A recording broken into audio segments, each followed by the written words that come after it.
Isa sa simple pero hindi naman binitin sa specs at features, reliable din kasi gawang Kymco. Silipin natin ngayong araw ang Kymco Skytown 150. Tara!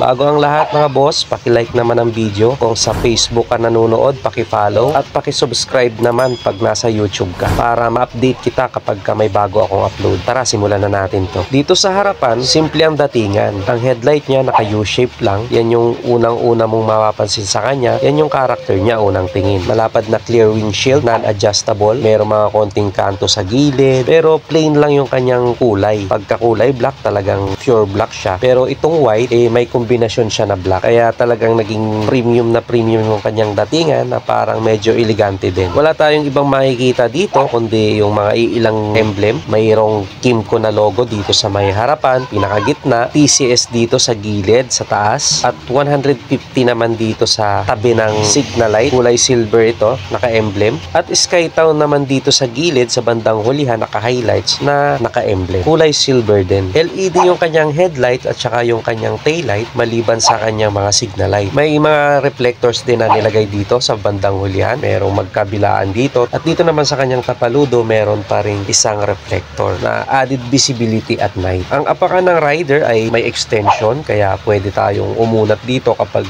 nangalay na tayo sa mahabang biyahe. Medyo malapad din yung back ride foot peg, kaya komportable kahit na nakaangkas ka sa motor na to. Napakasulido din ng kanyang grab bar. Nakaukit pa ang brand name na Kymco dito. Ang tanong, sa kanyang specs, may ibubuga kaya? Ito ay may 150cc engine displacement, single cylinder, single overhead cam, air-cooled kaya less maintenance, at naka-FI na rin kaya tipid sa gas. Bagamat naka 2 bulbs pa, ay bumawi naman dahil ang makina nito ay powered by Kymco's revolutionary green power engine na nagbibigay ng magandang performance pero less carbon emission ng halos 17% at mas nakatipid pa sa gas consumption ng halos 21%. Meron siyang maximum power na 11.3 horsepower at 7,500 RPM at may maximum torque naman na 11.9 Nm at 6,500 RPM. Ang kanyang starting system ay electric, CVT, automatic. Ang kanyang gas tank ay located dito sa pinakagitna kaya napaka-convenient ng motor na to dahil hindi na natin kailangan pang bumaba kapag magpapagas tayo na may tank capacity na 7 liter at may fuel consumption naman na 46 km per liter. Pihitin lang natin yung susian dito, magbubukas na ang tangke at ganun din kapag sinilip natin yung kanyang underseat compartment. May kalapara na rin ito, so kasyang-kasya dito yung full face na helmet at iba pang mga gamit na rin kagaya ng kapote o payong, so kasyang-kasya dito sa kanyang compartment dahil 28 liters ang kanyang storage. Malinaw nating makikita yung mga information dito at mga basic na indicator sa kanyang panel dahil naka LCD display ito. Makapit na rin yung kanyang handle grip, meron na rin itong end bar. At ang mga switches niya dito sa kaliwa, nandyan yung passing light, high and low, turn signals at ang kanyang busina.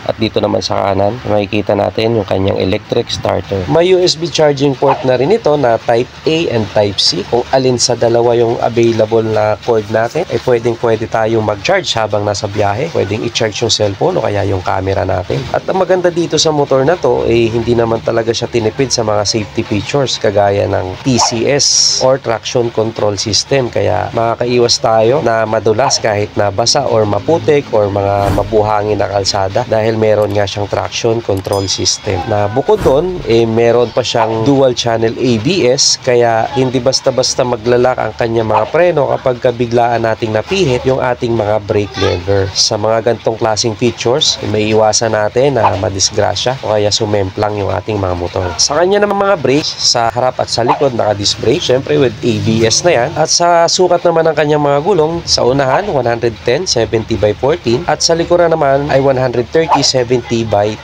Parehas na naka-tubeless, alloy yung mags. Syempre medyo bulky na rin kaya stable siya kung sakaling mapadaan man tayo sa mabatong kalsada. Goods na rin sa mga cornering. At kapag sinilip naman natin yung kanyang suspension sa unahan ay naka-telescopic fork at dual shock absorber naman dito sa kanyang likuran. Kung sinukat natin yung kanyang seat height, hindi naman tayo nahihirapan. Pasok na pasok sa height ng Pinoy. Siguro kahit na mga 5'2", kayang-kayang dalhin ito dahil may seat height lamang siya na 770 mm. mm. Halos kaparehas lang ang seat height niya ng Honda Click. Flat-footed tayo at abot na abot natin yung sahig. Bukod doon ay kayang-kaya nating dalhin ito o madali lang i-maneho dahil may bigat lamang siya na 126 kg. Napaka-komportable nito dahil naka-upright position tayo kapag nakasampa tayo or nakaupo tayo sa motor na to. 1,320mm naman ang kanyang wheelbase at sa kanya namang dimension may sukat na 1,940mm ang kanyang length, 750mm naman ang kanyang width at 1,340mm naman ang kanyang height. Sa mga features na nasabi ko, may nakaligtaan pa ba akong banggitin? Comment nyo nga sa ibaba. At sa SRP ng Kymco Skytown 150 ngayong taon ay 118,500 at available yan dito sa LGM Motorcycles Antipolo sa harap lang ng Inares. So sa inyong palagay, sulit pa rin ba ang Kymco Skytown 150 ngayong taon? Comment nyo nga sa ibaba. So that's it for today's vlog. Kung umabot ka sa huling bahagi ng ating video, ay huwag mo nang kalimutang mag-like, mag-subscribe na rin para ma-update pa kita sa mga susunod ko pang video. So that's it for today. Thanks for watching. Bye-bye. Isa sa pinakabagong maxi scooter ng Kymco na pang urban city riding, may ibubuga kaya? Silipin natin ang mabilisan ng kanyang looks, specs, features at kung magkano nga ba ang Kymco Dink S150. Tara!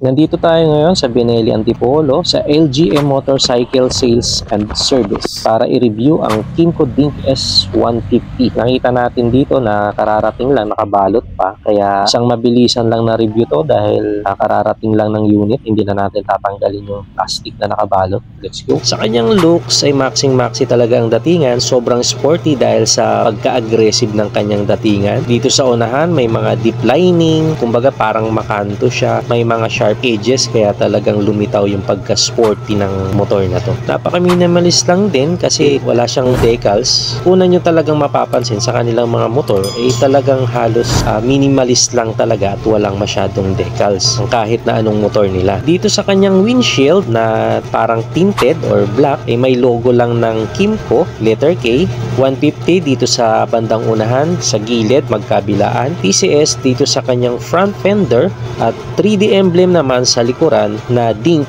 S. Nabanggit na nga natin yung kanyang windshield, sakto lang ang lapad. Windshield na nakakatulong din sa aerodynamics para naman hindi gaanong nakaka-stress sa biyahe kasi sinasalag nito or nililihis ang hangin na direktang tatama sa ating mga mukha or sa dibdib. Saktong-sakto lang din naman yung laki nito. May mga reflectors dito sa gilid, sa kanyang front fork at dito din sa kanyang rear fender na nakakatulong ito lalo na sa gabi para magkaroon ng visibility lalo na pagka natutukan ng ilaw. Kung familiar kayo sa Dink R150, walang footboard, ito namang Dink S150 ay nilagyan ng gulay board or footboard. Ayos na ayos yan kapag ginamit mo to sa pamalengke. Let's say marami kang pinamili or mga dalahin, pwede mong ilagay dito sa footboard or sa gulay board. May tatlong kulay nga pala yung Dink S150 dito sa Pilipinas. Meron siyang kulay black, kulay gray at ang white na ating nire-review ngayon. Ang positioning ng kanyang mga ilaw ay napaka-sporty, lalo na yung headlight. Meron na ring DRL dito at ang kanyang signal light naman nakahiwalay dito, medyo nandito sa kanyang bandang gilid. Unique na unique yung kanyang looks. Pahaba yung kanyang signal light dito sa unahan. Sa likuran naman makikita natin yung kanyang tail light, medyo malaki siya na aakalain mong naka-assembly yung kanyang signal light dito pero nakahiwalay pa rin yung kanyang mga signal light. Para sa akin, goods na rin tong kanyang upuan dahil medyo malalim ang part ng